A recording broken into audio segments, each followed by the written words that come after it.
that we need to know, and that is whenever you have bread on the table while you're eating meat or dairy, you can't use that bread afterwards for the other kind, which means like this. On Shabbat, you have challah. You cut pieces of loaves from that challah, you slice it, and you give it over to people to eat, and they eat that together with the meat. Then you have leftover. Sunday morning, you wake up, you want to use that challah, put some cream cheese on it, and eat it. That's not allowed. Why?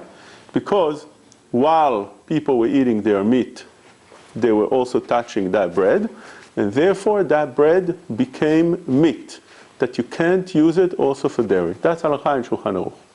Says Rav Moshe Feinstein, the Chidush. He says that that is only true for the slice that you cut.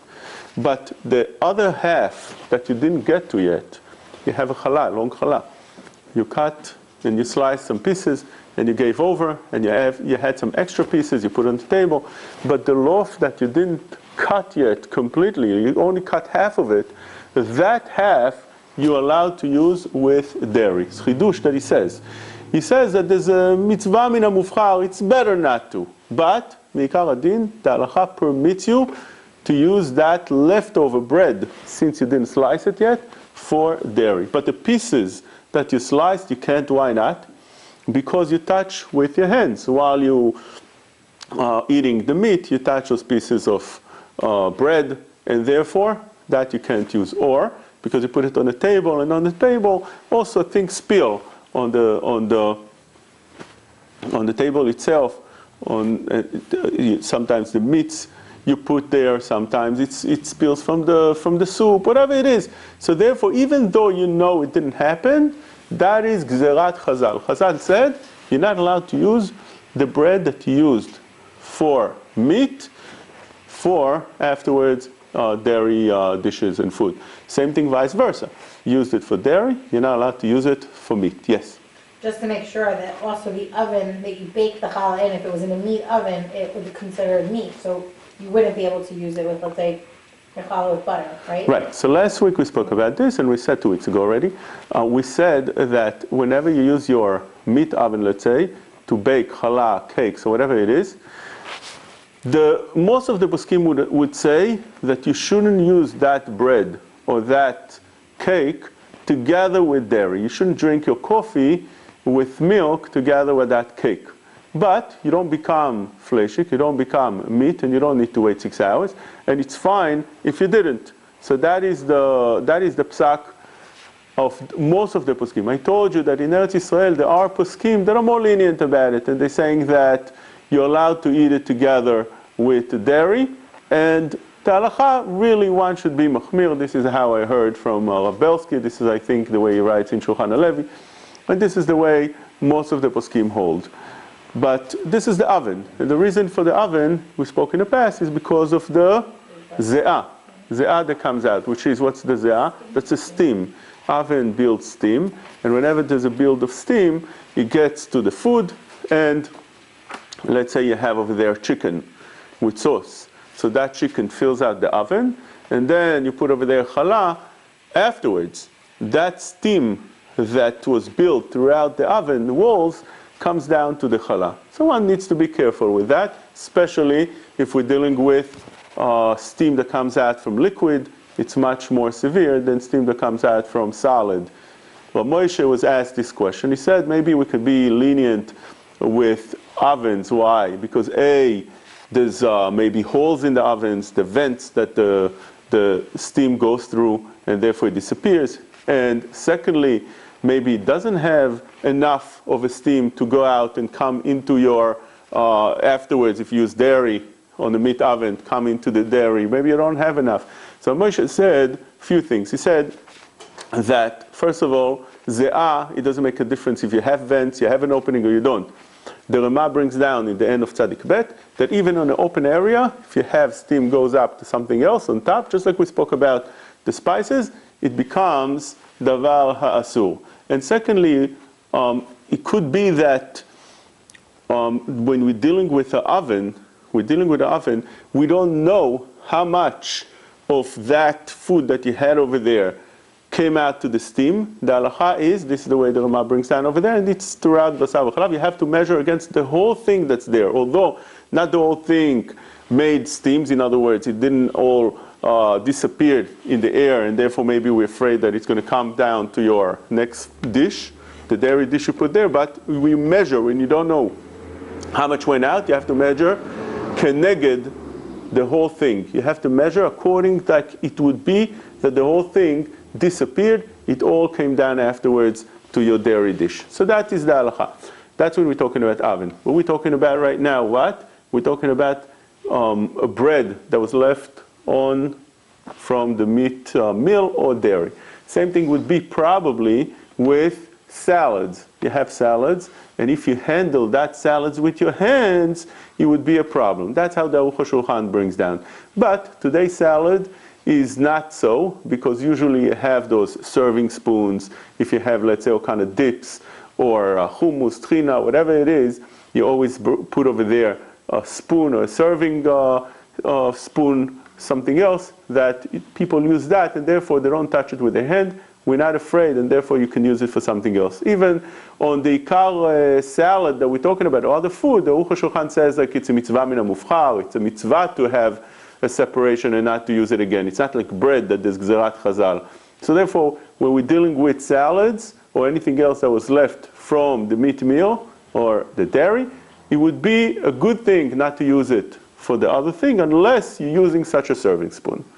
Okay? Now, another thing we need to know that the halacha brings down, and that is whenever you're eating on a table, you're not allowed afterwards to use that same tablecloth and eat on that the other kind. For instance, you ate on Shabbat morning on the tablecloth, you ate over there all the meat dishes. Now, in the afternoon, 6 hours later, you want to eat dairy, or vice versa. So you want to eat on the same tablecloth? That's not allowed. Halakha in Shulchan Aruch says that's not allowed. What should you do? So some say that it's sufficient, that's how the Rashba says, to turn it over. You turn over the tablecloth, so the other side is fine. Some say that if you're using plates, then that's not a problem, because it's only when you're actually eating on the tablecloth, but not when you're using plates. So normally, even if you have a tablecloth, normally people use it with plates. But let's say some people put their some pieces of food they put on the tablecloth itself. It's a dry thing, so they don't put it on their plates. Then it becomes a problem to use that together with the dairy. You have to be a little bit careful. This is how the Radbaz brings down that as long as you have plates, you don't have to worry about not eating on the same tablecloth. So it's a certain leniency that one can use. That is another halacha with tablecloth. Remember that, yes? So same as like a placemat. So you don't same have as to placemat, have a yes. placemat. If you have a placemat, you have no problem. No, I'm saying, but you don't have to. Like I used to always put for my kids under the cereal bowl placemats, but they're eating the cereal out of the bowl, so it's okay that we ate, chicken the night before on the table. Right. No, I didn't put the placemat down. Right. But we're saying even more than that. It doesn't make, how are you saying? Yeah. It doesn't make a difference because the heat itself is in the bowl. So it doesn't actually penetrate to the placemat or to the table, to the tablecloth, doesn't. But when you have such a tablecloth with placemat, you don't have to worry about anything at all, because the placemat would be just like the bowl that you have on top. Now they have few separations. You have the tablecloth, you have on top of that the mat, and you have on top of that the bowl, or you have a plate. That's already too much. You don't need to come on to that. But once you have that, that's fine. You can use the same placemat afterwards for soup. As long as they don't eat from the placemat itself, it's fine to use it. It's only not allowed to use, according to the Shita of the Radbaz, if you're eating straight from the tablecloth. How is that possible? Again, sometimes people put some things not on the plate itself. They have all kind of different dry things. You have burekas. So sometimes, instead of putting it on your plate, you see that the plate has some liquidy things inside. You don't want it to get wet. You put it on the tablecloth. It's clean. But then you want to use the same tablecloth. You want to put over there a piece of cheese or something else. That becomes problematic. You need to have that separation. You need to have that separation. There's a Sefer Ma'adanei HaShulchan, he writes a chidush. He says if you're using a nylon tablecloth, like they do today. Today they have those that they throw away afterwards. It's a one-time use. So this disposable. So even if you have a real good tablecloth that is made out of nylon, and you clean it between using one and the other, you just wipe it. Since a nylon doesn't absorb, and we're not talking about putting there anything hot. You're not putting hot food on top of that nylon. You're just putting food. You're putting cold cheese. Cold means it's not to the heat of yad soledet. So therefore, since you're putting such things on it, you don't have a problem if you wipe it between one use and the other use. That's completely fine to use. The only time it would be a problem if you have cloth or things like that, that the food gets into it, and then you want to put that cheese on top of the place that you put meat on that tablecloth. Since it gets into it, so that becomes problematic. But if you're cleaning it, that is fine. It's just the same idea as we would say glass doesn't absorb, right? So you can use glass for meat and dairy according to Sfaradim for sure. Some Ashkenazim even permit such a thing.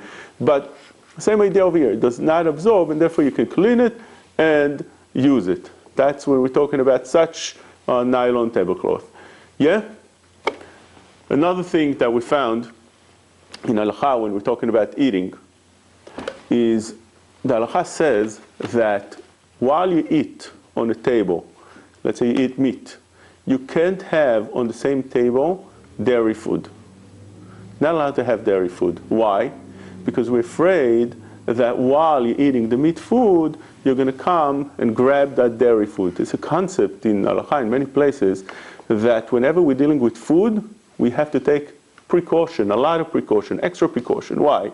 Because while people are busy with eating, they forget themselves. You eat that food, but then you see something you like on the other side, and you forget yourself. Because people, while they're eating, not thinking too much. So therefore, you can't have dairy food while you eat meat. This is the opinion of the Ran. That's how we posek la halacha. Rashi says a little bit different. Rashi says we're afraid that the meat will touch the dairy. And therefore, once they touch each other, once meat and dairy touch each other, they give a little bit one to the other, right? Naturally. Even dry things, even not liquid things, even dry things, once they touch each other, you'll have to, since there's a little bit of shamnunit, a little bit of oil, almost every food has a little bit of oil in it unless it's dry without any oil. If you touch it each other, you'll have to wash it before eating it, since one gives to the other. And therefore we're afraid while you're eating that is something that might happen, and therefore to prevent that, Chachamim said you can't eat on the same table meat while you have dairy in it, and vice versa, same thing. Also, if you're eating with somebody else, let's say you're eating with your husband, with your wife, and you want to eat meat, and they want to eat a bowl of cereal. You eat with your kids, they want to eat the yogurt, and you want to eat a piece of meat. So while it's on the same table, that's not allowed. What's the solution to that? You have to do a certain heker. What's heker? Either you put a placemat under your plate or their plate, or you put something in between you. Like for instance, you have something that's normally not on the table, you're allowed to put that. You put a vase that's normally not on the table, you put it in between you and the person that eats the dairy, and that would be a reminder. It has to have a little bit of height, although we said by a placemat that's good enough, but that's only a placemat. But when you're putting something on the table, have to have something with a little bit of height. So let's say you're putting your keys between you, that's not good enough, because that's not going to remind you. You see it as something that's low, and therefore you're not going to have that as a reminder. But when we're talking about something that's a little bit higher, you have a vase, as we spoke. We even have something that's in this halakha of Asar B'Chalav, the Rama brings down from the Bet Yosef, from the Shulchan Aruch, that even if you have something that's a little bit tall, that's normally not on the table, and you're using it, that's good. Like for instance, you want to put orange juice on top between the two people that are eating. You want to put a bottle of Coca-Cola in between. Although you'll be drinking from it, that's good enough, and that's fine. The Bach argues, but this is the halakha. The halakha that although you're eating and drinking from it, that's fine, except bread. Bread is not acceptable, because bread is something that people eat all the time, and therefore one might eat from that and forget the whole thing, and therefore you only have something that's not bread that could be used as long as it's not usually on the table between you. Good? Questions? Pravod. Not on this, but I had a question this Yes. week. Like I was thinking about like eating soup, right? You have like a fleishika soup, let's say chicken soup, but let's say if you eat it, you only eat the liquid and the vegetables. Does that make you like fleishiks for 6 hours? Okay, so that's a good question. That's called tafshil shel basar. We didn't touch on that yet. Tafshil shel basar means something that was cooked together with meat. Or tafshil shel gvina. Always when we're referring to one thing, it's the same thing would be with cheese. So let's take meat. You're eating the soup and you cooked over there chicken and you had over there vegetables. And you're not eating the chicken. You had a macaroni that you made together with meatballs, but you're not eating the meatballs. So this is called tafshil shel basar. It's a cooking that had meat in it and you're not eating it. You need to wait 6 hours afterwards. So we have over here machloket, the Shulchan Aruch and the Rema. Shulchan Aruch says you don't need to wait. Shulchan Aruch is usually what the Sfaradim follow. The Rema says you do have to wait 6 hours. So although the Shulchan Aruch is what the Sfaradim usually follow, and therefore the Sfaradim don't need to wait, but Kaf HaChaim, later poskim Sfaradim, say that the minhag by Sfaradim on this particular thing is like the Rema, which means even Sfaradim will wait 6 hours. So yes, the answer is, if you're eating soup, and you're eating only the vegetables, but it was cooked together with chicken, you'll have to wait 6 hours. Now the reason you wait 6 hours normally is machloket Rashi and the Rambam. Why do we wait 6 hours after eating? So the Rambam says the reason is because the meat or the chicken gets stuck between the teeth. And now, if you come to eat dairy, it will come out and you're eating meat and dairy together. That's the opinion of the Rambam.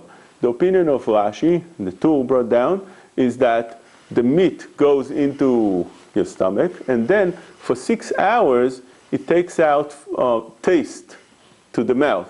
You feel the taste in the mouth. It's like aftertaste that you feel for 6 hours. The Rambam says that's not the reason. The reason is because it gets stuck on the teeth. So why is it 6 hours? Because the Rambam says that after 6 hours it dissolves, and even if you have something there in the teeth, it doesn't have anymore the basar name on it, which means it's not considered meat anymore. After 6 hours, it becomes ruined already. It's spoiled. It's not anymore something that's going to be asur. So this was the opinion of the Rambam. So we have over here two opinions: Rambam and Rashi. What's the halacha? Like both of them. So I'll tell you the difference between the two. Let's say you want to feed your baby and you want to give him chicken. So what do? You take the chicken and you chew it and you give it to your baby. People do that today? In that time of the Gemara, that's how they feed. I don't know if they do that today. At the time of the Gemara, that's how they feed their baby. They take the chicken, they chew it, and they give it to the baby. Now, according to Rashi, it doesn't take out taste because you didn't swallow it. But according to the Rambam, it gets stuck on the teeth because you chew that thing. And therefore, you'll have to wait 6 hours. That's the halacha, because we machmir like both opinions. Another scenario, let's say, that you took something that you don't need to chew, like that soup that had chicken in it, or you took a small piece of chicken or meat, and you swallowed without any chewing. So according to the Rambam, you didn't chew, you don't need to wait. It's only something that got stuck between the teeth, basar sheben hashinayim. But according to Rashi, it doesn't make a difference. It's still, the taste comes out. And therefore, we'll have to wait in both cases those 6 hours. Those 6 hours. But, unlike other things that don't have any of those two restrictions, like for instance, that cake that you spoke about before, the cake had some steam maybe going from the meat that was put there before. And you're eating that cake. That cake doesn't have enough in it to take taste out. And also, whatever gets stuck in the teeth, that's not meat, that's cake. And therefore, that's not asur. That would be permitted. The question about vitamins, for instance, or Moshe says the vitamins, you don't have to wait. Even if you take in meat vitamins, such things, he says you don't have to wait because it's not real meat anymore, and so on and so forth. But that is the halacha. Now, questions that I hear many times is that what happens if somebody just took a small piece of meat, that's all they ate, a very small piece of meat, even they just wanted to taste the food, and they just tasted the food, and that's it. They just swallowed a little bit. So the halacha is that as long as you swallowed from the food, you become meat, fleshik. That's what it is. Although there are those that are a little bit more lenient on that, saying you don't have to wait if you ate something very, very small. But almost across the board, the poskim say that as long as you swallowed something, you'll have to wait 6 hours. You want to know a leniency? First of all, if you remember, we spoke in the past, I told you that this halacha is Sfaradi halacha, seems to be. Because the Shulchan Aruch brings down you have to wait 6 hours, and it's based on the majority of the Rishonim, the Rambam, the Rosh, the Ran, the Rif. But according to Ashkenazim, I told you it says in the Shulchan Aruch that it's sufficient to what? Just take out the table. That's the opinion of the Tosfot. Remember? We said the idea for that, we got a little bit in trouble on that, for that psak, right? Let's explain it again. The Rama says from Tosfot that what does it mean? The Gemara says that you can eat from seudah to seudah. You can't eat dairy after meat until you wait from seudah to seudah, which means from one meal to another meal. So there's a machloket how to learn this idea of from one meal to another meal. According to the Shulchan Aruch, that's based on the Rishonim we mentioned, one meal to another meal means the time it takes from one meal to another meal. When do you usually eat the morning meal? You eat it, let's say, on 10 o'clock, you eat the morning meal. Then you have a night meal. People didn't have like these 3 meals a day. They had a morning and night in between. Maybe they snacked on something. So then, about 4 o'clock, they would eat 6 hours later. Why that hour? Because people didn't eat at night. It would be dark in the house. They would eat before the night. That's how it comes out from the Gemara in a few places, in the beginning of Masechet Brachot. That's how people used to eat before the night. And therefore, about 4 o'clock, they would eat their meal. It's 6 hours in between. That's the reason we wait 6 hours. But according to Tosfot, that's brought down in the Rama, from meal to meal, miseudah to seudah, doesn't mean the time it takes from seudah to seudah, rather literally from one seudah to another, which means once you finish your meat meal, you can take out the tablecloth, you can take out all the food, and bring right now dairy food and eat it. That's it. So according to the Rama, Mikar Adin, that would be sufficient. Then the Rama says that there's a Chumrah also to wait an hour, and that's the opinion of the Zohar, to wait between meat and dairy, even dairy to meat, 1 hour. That's the Lashon in the Zohar. But he says that people are noeg to be machmir 6 hours. So la'alacha, people are noeg like that, Rama also for Ashkenazim. They wait 6 hours. But Mikar Adin, you don't have to wait that much. When does it make a difference? It makes a difference if a person, let's say, is sick. So he doesn't need to wait all that time. He could be much more lenient according to the need that he has, because there are opinions that say that you could wait much less. Or, for instance, you have sometimes a woman that has cravings, she's pregnant. She has strong cravings. The upper scheme of Eliyashi, for instance, that says that as long as she waits a certain amount, usually an hour, just to be, let's say, that opinion of the hour, so then it's fine for her with strong cravings to eat the chocolate that she needs or whatever it is. So you have those leniencies whenever you need. You have those leniencies, for instance, for kids. When can kids eat dairy after they eat meat? So over here you have a lot of different opinions in the poskim because it's nothing clear in the Shulchan Aruch and the Nosei Kelim. So the Achronim deal with it a lot, and basically the way it works is that you don't have to be too strict on your kid until he reaches an age that he understands. So usually a kid starts understanding by age of 6 or so, about 5, 6. It's Gil Chinuch according to some poskim. And then you start giving him slowly, a little bit, you're building him up. So you tell him in the beginning, when he gets to that age, to wait an hour, if he can. If he can wait an hour, you let him wait an hour, and then you give him. And then when he gets a little bit older, the more he understands, the more he's capable, the more he can hold the halacha, he can handle the halacha, you add a little bit more hours, slowly. But you don't have to be too strict on him. That's the opinion of the poskim, that could be with the exception of eating snacks, chocolates, things that he doesn't really need to eat. Those things you could be a little bit strict if possible. Each person knows his kid and knows what he can handle, what he can't handle. Okay, questions? We'll have vote. What about fish and meat on the same table? Okay, so on fish and meat, we don't find the restriction of not having it on the same table. There is a isur not to eat it together. The isur is because of the danger, chamira sakanta misura, which means it was dangerous to eat meat and fish together. You would bring a tzarat, and therefore the halacha brings down not to eat them together. But although it's asur to eat them together, but you're allowed to have them on the same table.